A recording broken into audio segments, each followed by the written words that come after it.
Hello, have a nice day. बचपन में हमें जिस वक्त 8वीं 10वीं में पढ़ते थे तो हमारे सिलेबस में होती थी बहुत सारी कहानियां याद करो, इंग्लिश में याद करो, हिंदी में याद करो, संस्कृत में याद करो।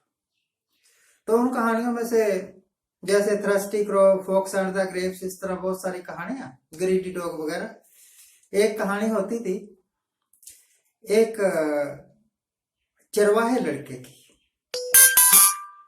जो बार बार गांव वालों को बेवकूफ बनाता है शोर मचा के कि हाय शेर आ गया, हाय शेर आ गया, बचाओ बचाओ।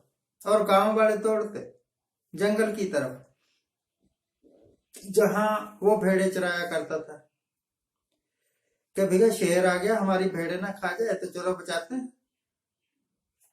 3-4 बार ऐसे हो गया, शेर नहीं था। और बाद में लड़का हंस देता था कि मैंने तो आपको बेवकूफ बनाया। और एक दिन सचमुच ही शेर आ गया। लड़के ने बहुत शोर मचाया, बचाओ शेर आ गया, मुझे खा जाएगा। खाने तो शायद वो भेड़ आया था, परंतु लड़का शोर ज्यादा मचा रहा था तो लड़के की तरफ ध्यान हो गया।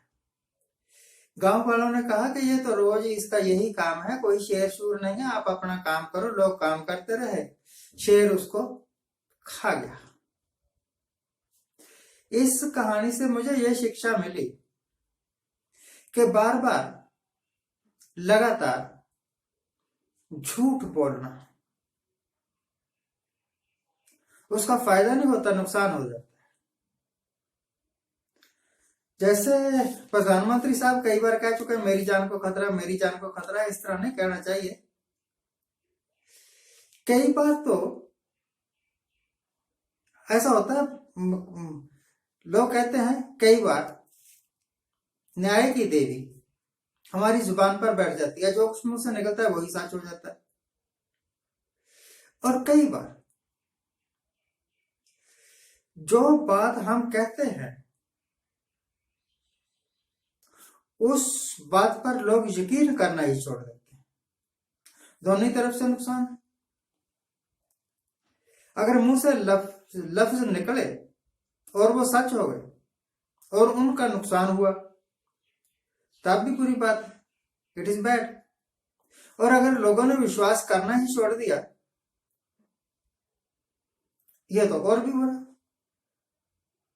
वैसे लोग तो विश्वास करना छोड़ चुके होंगे, छोड़ देना चाहिए, क्योंकि आज तक जितनी बार भी हुजूर आलम ने जो भी अनाउंसमेंट की, पहली अनाउंसमेंट थी काला धन बाप से लेकर आऊंगा, दूसरी अनाउंसमेंट थी 15 लाख मिलेंगे, तीसरी अनाउंसमेंट थी, इस तरह बहुत सारी अनाउंसमेंट्स, और हुई नहीं कभी कोई भी पूरी।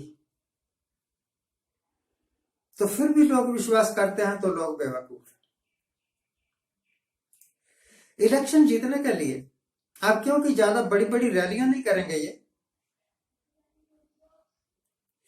और सोशल मीडिया का प्रयोग करेंगे, इंटरनेट पर प्रयोग करेंगे,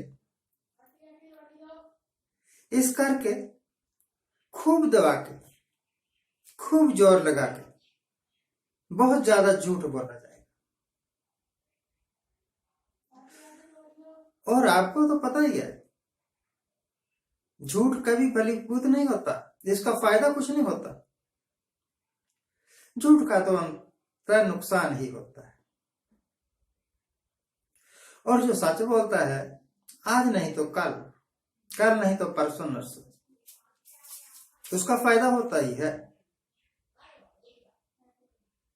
मुझे इस बात से कोई मतलब नहीं कि कहां कौन जीतता है और कहां कौन हारता है। किसी की जीत से मुझे कोई फायदा नहीं होना, किसी के हार से मुझे कोई नुकसान नहीं होना। परंतु सवाल देश का है, सवाल हमारा है। अगर कोई, देखिए संविधान में ना एक बड़ी गड़बड़, बेसिक गलती है संविधान में। संविधान में सब कुछ बताया गया पर यह नहीं बताया गया कि अगर कोई बेवकूफ आदमी, अगर कोई मकार आदमी, अगर कोई झूठा आदमी, अगर कोई ट्रेटर टाइप का आदमी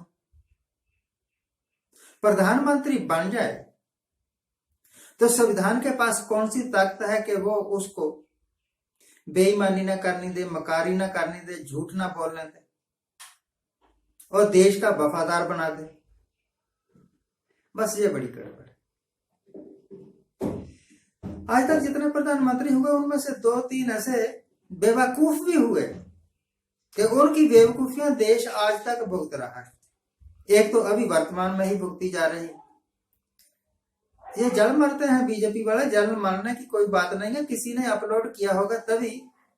अगर आप सर्च करो ना गूगल सर्च में जाके कि द स्टुपिडेस्ट प्राइम मिनिस्टर, तो सबसे पहले हमारे सुल्तान आजम हिंद का ही नाम आता है। कितनी शर्म की बात है, कितनी दुख की बात है कि इतना बड़ा देश हिंदुस्तान, आबादी 135-40 करोड़, और उसका प्रधानमंत्री के नाम के साथ लिखा जाता है स्टुपिडेस्ट। आपको ये पता था? Did you know it? क्या हमारे साथ ऐसा होना चाहिए कि हिंदुस्तान के प्रधानमंत्री को लोग जाने एक झूठे के तौर पर, एक मकार के तौर पर, एक बेईमान के तौर पर, या फिर एक स्टूपिड के तौर पर? सोचिए, मुझे नहीं चाहिए ऐसी। I want A wise prime minister.